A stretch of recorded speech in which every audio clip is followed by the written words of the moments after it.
जब एक पिता रात को अपने घर लौटता है तो वहाँ करीब रात के 11 बज चुके होते हैं।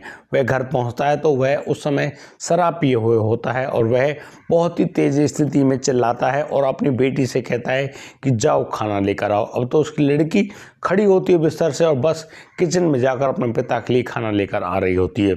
अब वह जैसे ही खाना लेकर अपने पिता के कमरे में जाती है, वह उसको खाना दे ही रही होती है, अचानक वह पिता बहुत ही वैसी दरिंदे की तरह उस लड़की पर टूट पड़ता है। यानी कि वह उस लड़की के हाथ से उस खाने को लेता है, उसको तो एक साइड में फेंक देता है और बस उस लड़की को वहीं अपने बेड पर दबोच लेता है। अब तो वह जैसे तैसे उस लड़की के कपड़ों को उतारने की स्थिति में जुटा हुआ है और बस वह उस प्रक्रिया को अंजाम देता है जो शायद उसे एक पिता को अपनी बेटी के साथ नहीं करना चाहिए था। अब तो जैसे तैसे उसने इस पूरी प्रक्रिया को अंजाम दिया। यहाँ पर वह लड़की बहुत ही दुखी और परेशान है, लेकिन वह किसी से कुछ ना कह पा रही है, ना ही चिल्ला पा रही है, क्योंकि रात के 11 बज रहे हैं और यदि इस तरह की कोई भी आवाज़ वह निकालती तो कोई ना कोई तो उसको गलत ही समझता। अब तो वह जो आदमी जो कि वैसी और दरिंदा बना हुआ था, वह अब अपनी बेटी के साथ उस जो संबंध है उसको अंजाम देता है। उसके बाद अब तो वह जैसे हल्का होता है, वह लड़की बेटी जैसे तैसे अपनी इज्जत को बचाते हुए वहाँ से उठ खड़ी होती है और बस अपने कमरे में चली जाती है। वह लड़की वहाँ से चुपचाप तो चली गई, लेकिन वह लड़की जिसके दिमाग में जिसके साथ इतना बुरा कांड हुआ था, वह लड़की चुपचाप कैसे रहती। उसके दिमाग में ना जाने कैसे ही भयंकर भयंकर विचार चल रहे होते हैं और वह लड़की वहाँ पर अपनी लेटी हुई अपने भाई बहनों के साथ वह बड़ी ही दुखी और परेशान है। उसकी आंखों से लगातार नदियाँ सी बह रही हैं। शायद उसके इस दर्द को कोई भी नहीं समझ पा रहा होता है और अब तो वह लड़की खड़ी होती है और अब एक ऐसा कदम उठाती है जो शायद वह कदम उसको नहीं उठाना चाहिए था। उसका इस कदम को उठाकर देखकर सारे लोग जो भी वहाँ पर रहते हैं सभी लोग दंग और परेशान हो गए, क्योंकि एक पिता एक बेटी के साथ इतना बुरा काम कैसे कर सकता है और फिर बेटी अपनी इज्जत बचाने की खातिर ऐसा काम कर दे जिसके बारे में सभी लोग हैरान रह गए। दोस्तों आइए जानते हैं पूरे मामले में क्या क्या हुआ है। नमस्कार, आदाब, सत श्री अकाल दोस्तों, स्वागत है आपका हमारे यूट्यूब चैनल किस्से क्राइम के। और दोस्तों आपसे वही प्यार भरी गुजारिश, आगे बढ़ने से पहले हमारे चैनल को सब्सक्राइब करना, नोटिफिकेशन की बेल को दबाना बिल्कुल ना भूलें। हम लोग फेसबुक पर भी हैं और आप लोगों से गुजारिश है आप लोग हमारे इस चैनल को फॉलो अवश्य कर लें ताकि इसी प्रकार की घटनाएं आपके पास फेसबुक पर भी उपलब्ध हों। दोस्तों आज का बेहद ही हैरान कर देने वाला मामला सामने आया है नोएडा के सेक्टर 26 से। दोस्तों यहाँ पर रहने वाला वह परिवार जहाँ पर वह पूरन नाम का व्यक्ति जो कि एक ट्रक ड्राइवर है वह रहा करता है। यहाँ पर उसके घर में उसके 3 बच्चे और उसकी पत्नी रहा करती हैं। यहाँ पर उसकी जो पत्नी है वह जो थोड़ी मानसिक रूप से बीमार सी है, वह ज़्यादा मतलब नहीं रखती है, बहुत ही कम स्थिति में ज़्यादा काम नहीं कर पाती है, वो बड़े ही प्यार से रहती है। दरअसल उस महिला की स्थिति तब ऐसी नहीं थी जब वो उसकी शादी हुई थी। उसके साथ एक दिन जब वह मोटरसाइकिल पर अपने पति के साथ लौट कर आ रही होती है, अचानक उसका रोड एक्सीडेंट हो जाता है। उस रोड एक्सीडेंट में उस महिला के सर में बहुत ही ज़्यादा गंभीर चोट लगती है और करीब 6 साल जो उसका इलाज चलता है। इलाज चलने के बाद अब तो उसकी स्थिति ऐसी है कि बस वह अपने शरीर का जैसे तैसे ख्याल रख पाती है। जैसे कि उसको कोई खाना देता है तो वह खाना खा लेती है, उसको नहाने के लिए कोई बोलता है तो वह नहा लेती है, उससे कोई बात करता है तो कोई हाँ ना की बात कर लेती है। यानी कि उसमें मानसिक परेशान है और वह मानसिक बातचीत और वह ज़्यादा बातचीत नहीं करती है। यहाँ पर वह पूरन सिंह जो कि एक ट्रक ड्राइवर है, वह बस अपनी पत्नी का जैसे तैसे इलाज कराता है और वह रहने वाला बिहार का है, लेकिन वह यहाँ नोएडा में रहकर मेहनत मजदूरी किया करता है, उसी प्रकार से अपने परिवार का भरण पोषण करता है। दोस्तों यहाँ पर जो व्यक्ति पूरन सिंह है, पूरन सिंह की एक बेटी होती है पूनम।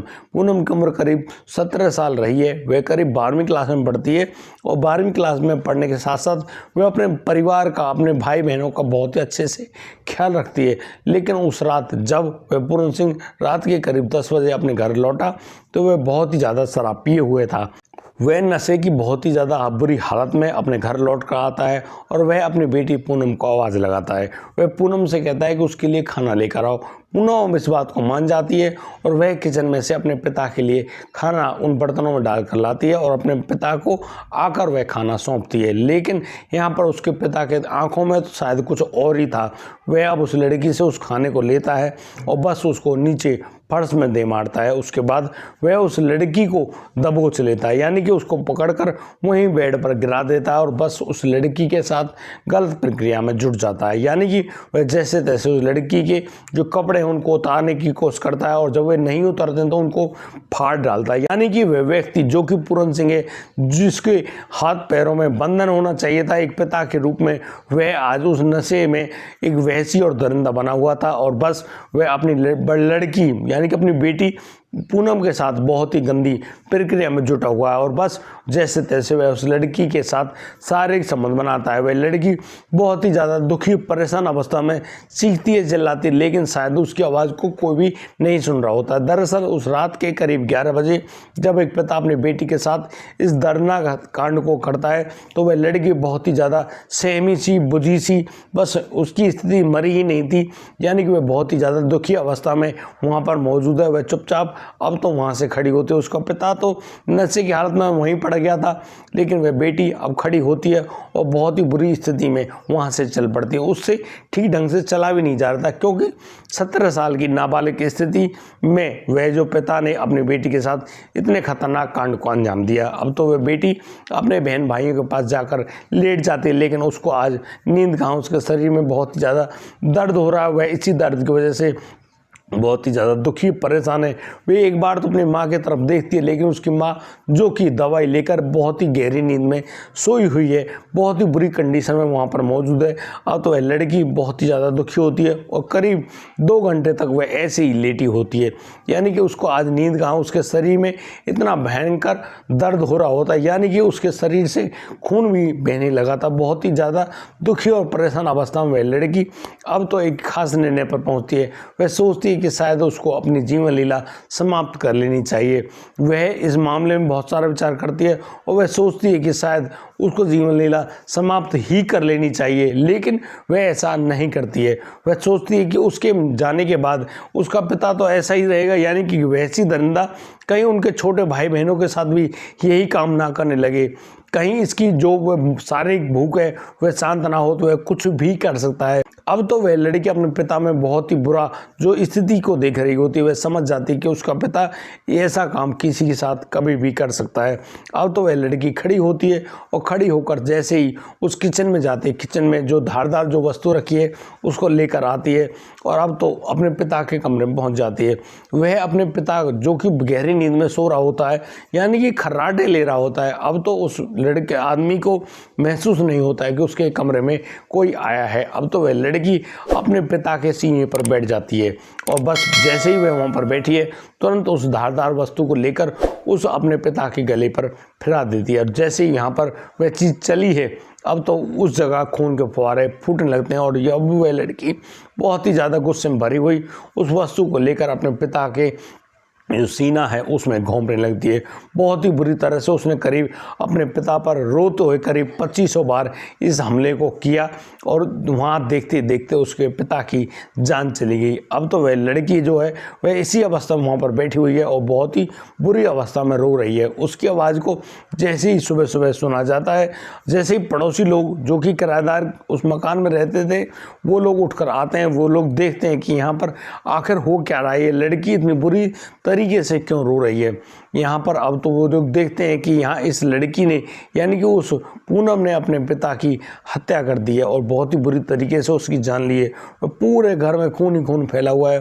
लोग जो नोएडा पुलिस के पास फ़ोन करते हैं और पुलिस भी अब तुरंत मौका वारदात पे आ जाती है। अब तो पुलिस वहाँ आकर देखती है कि यहाँ उस लड़की पूनम ने जिस प्रकार से अपने पिता की हत्या करी है, यानी कि वहाँ पर प्रयुक्त जो धारदार वस्तु उसको भी पुलिस कब्जे में ले लेती है। अब तो उस लड़की को गिरफ्तार करती है, उसके हाथों में हथकड़ी लगाते और उसको ले जाने लगती है पुलिस अपने साथ। लेकिन वह लड़की अब यहाँ पर ढंग से कहती है, अपनी व्यथा रोती है और कहती है कि तुम चाहो तो उसका मेडिकल टेस्ट करा लो, यानी कि उसके पिता ने उसके साथ जबरन शारीरिक संबंध बनाए। जब वह सोचने लगी कि वह अपनी जान दे दे या ना दे, वह बहुत ही ज़्यादा टेंशन में घबरा गई थी, परेशान हो गई थी। उसकी जो माँ है वह मानसिक रोगी है, वह घर में ऐसे ही मौजूद होती है कि उसका होना ना होना बराबर है। बस इसी बात से पीड़ित होते हुए उस लड़की ने इस खौफनाक कदम को उठाया। अब तो पुलिस ने एक व्यक्ति की हत्या करने के जुर्म में उस लड़की को तो गिरफ्तार कर लिया, उसको तो अपने साथ ले जाती है पुलिस थाने। और लेकिन यहाँ पर पुलिस भी मजबूर है कि उस लड़की को शायद गिरफ्तार करना चाहिए या नहीं। अब तो पुलिस तो अपनी कार्रवाई करेगी।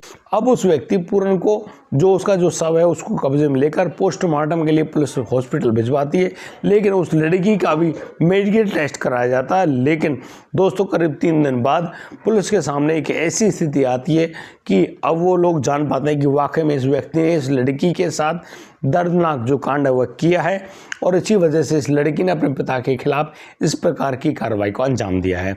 दोस्तों इस पूरे घटनाक्रम को सुनाने का उद्देश्य किसी को परेशान करना नहीं है, किसी का दिल दुखाना नहीं है, लेकिन दोस्तों हम लोग इन्हीं पूरे घटनाक्रम के माध्यम से आप लोगों को जागरूक करना चाहते हैं, सचेत और सावधान करना चाहते हैं कि कोई भी व्यक्ति ऐसे नशीले पदार्थों का या तो सेवन करे ही नहीं, और यदि वह करता है तो अपने घर लौट कर ना आए, कहीं भी जाकर रहे, कैसे ही सोए उठे बैठे खाए पिए कुछ भी करे, लेकिन अपने घर लौट कर ना आए। यदि आप लोगों के दिमाग में जो फैली हुई जो वहसीपन है वह उनके घर में आकर खुल गया तो फिर वो लोग ऐसे ही खतरनाक जो कांड है उनको अंजाम देंगे। यानी कि एक पिता अपनी बेटी के साथ ही ऐसा कर पाता है, यह बहुत ही सोचने वाली बात है। लेकिन इस कलयुगी संसार में ऐसा भी होता है, यानी कि एक पिता अपने ही खून यानी कि अपनी बेटी के साथ इस प्रकार के दर्दनाक काम को कर भी देता है। लेकिन मेरे आपसे कुछ प्रश्न है, क्या उस लड़की ने अपने पिता के साथ सही किया या गलत, या फिर उस पिता ने अपनी बेटी के साथ जो किया वह सही था या गलत? आप लोग अपनी राय हमें हमारे कमेंट बॉक्स में अवश्य दें। और दोस्तों यदि आपको हमारी ये वीडियो अच्छी लगी हो तो आप लोग हमें लाइक करें, कमेंट करें, शेयर करें, और हाँ सब्सक्राइब करना बिल्कुल ना भूलें। दोस्तों आज के लिए सिर्फ इतना ही। अब दीजिए मुझे इजाज़त, मिलता हूँ कल, लाता हूँ एक और नया सेंसेशन मामला। तब तक के लिए आप बढ़िया रहें, बेहतरीन रहें, अपना और अपने परिवार का बखूबी ख्याल रखते रहें। जय हिंद, जय भारत।